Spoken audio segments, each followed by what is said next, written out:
সীমান্তবর্তী ঘোজাডাঙ্গা এলাকায় যুবক যুবতীরা যুবশ্রী প্রকল্পের নাম নথিভুক্ত করতে সকাল থেকে ভিড় জমিয়েছেন। তাদের আশা, এই টাকাটা পেলে তারা তাদের ভবিষ্যৎ গড়ে তুলতে অনেকটাই সাহায্য পাবে।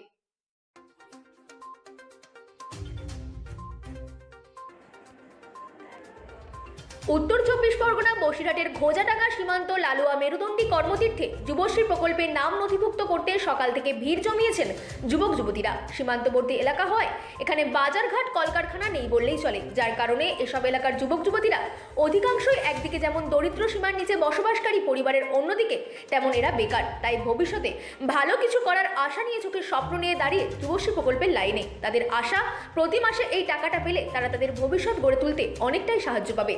যুবশ্রী প্রকল্পের আওতায় প্রতি মাসে 1500 টাকা করে ভাতা দেওয়া হয়। এই টাকাটা দিয়ে তারা নিজেদের পায়ে দাঁড়ানোর চেষ্টা করছেন বলে জানিয়েছেন। Bureau report, রাতদিন news network.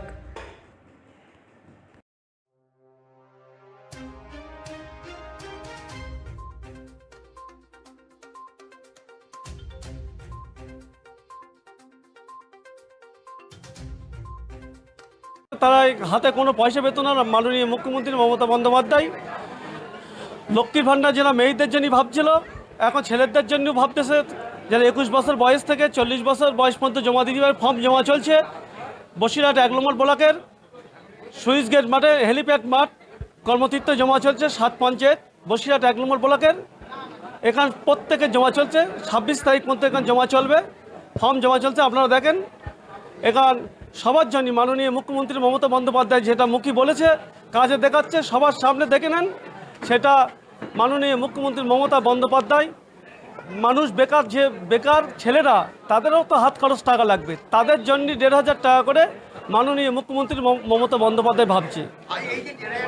সব বিষয়, পড়াশুনো, তার বিষয়ে একটা ছেলের জন্যই মানুষের, যারা লক্ষ্মীর ভাণ্ডার মেয়েরা পেত, ছেলেদের জন্য ভাবতে। আর যারা মেয়েরা লক্ষ্মীর ভাণ্ডার যাতে মেয়েরা নাও পায়, তারাও এটা জমা দিতে পারবে ফর্ম। প্রত্যেকের জন্যই মাননীয় মুখ্যমন্ত্রী ভাবতে। পড়াশোনার জন্য অনেক গরিব মানুষ, তারা 1500 টাকায় প্রচুর তাদের উপকার হবে, আত্মনির্ভর হতে পারে, পঞ্চায়েত হবে। মানুষ, মাননীয় মুখ্যমন্ত্রী মমতা বন্দ্যোপাধ্যায় যে মানুষের জন্য এটা ভেবেছে। বসিরহাট 1 নম্বর ব্লকের পক্ষ থেকে মুখ্যমন্ত্রীকে অনেক অনেক ধন্যবাদ।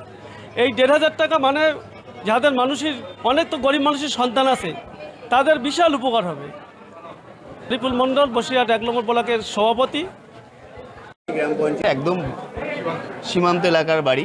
এই যে মমতা ব্যানার্জি যে 1500 টাকা করে যুবকদের নিয়ে ভেবেছে, এটা 1500 টাকাটা অনেকটা উপকার হবে। যেরকম একটা অনেকের পড়াশুনো করতে গেলেও যেটা একটা আমাদের একটা সাহায্যের মধ্যে আসে, একটা হাত খরচা হিসেবে যে দিদি এটা ভেবেছে, এটা ভাবার জন্য, যেটা লক্ষ্মীর ভাণ্ডারে ভেবেছিল। কিন্তু যুবকরা অনেকটাই ভাবছিল যে আমাদের জন্য হয়তো কিছু করবে না, কিন্তু রাজ্যের মুখ্যমন্ত্রী মাননীয়া যে বেকার যুবকদের জন্য আজকে এটা ভাবছে, এটা খুব একটা ভালো দিক। এই দিকটা অনেকের উপকার হবে। এটা যেরকম উপকার বলতে দেয় না, অনেকে পড়াশুনো করে, তার কাছে একটা 1500 টাকা মানে একটা টিউশনি মাস্টারের হেল্প পাবে, এবং তার একটা পকেট খরচা আছে, একটা বড় হয়ে গেছে, অনেকটা হেল্প। এই হেল্পের জন্য রাজ্যের মুখ্যমন্ত্রী মমতা বন্দ্যোপাধ্যায়কে আমরা অসংখ্য অসংখ্য ধন্যবাদ জানাই। তিনি যেভাবে আমাদের এই বেকারদের নিয়ে ভাবছে, এটা ভাবাটা অকল্পনীয়, এটা ভাষা নেই বলার। আমার নাম দেবাশিস মণ্ডল, সংগ্রামপুর শিবাড়ি গ্রাম পঞ্চায়েত।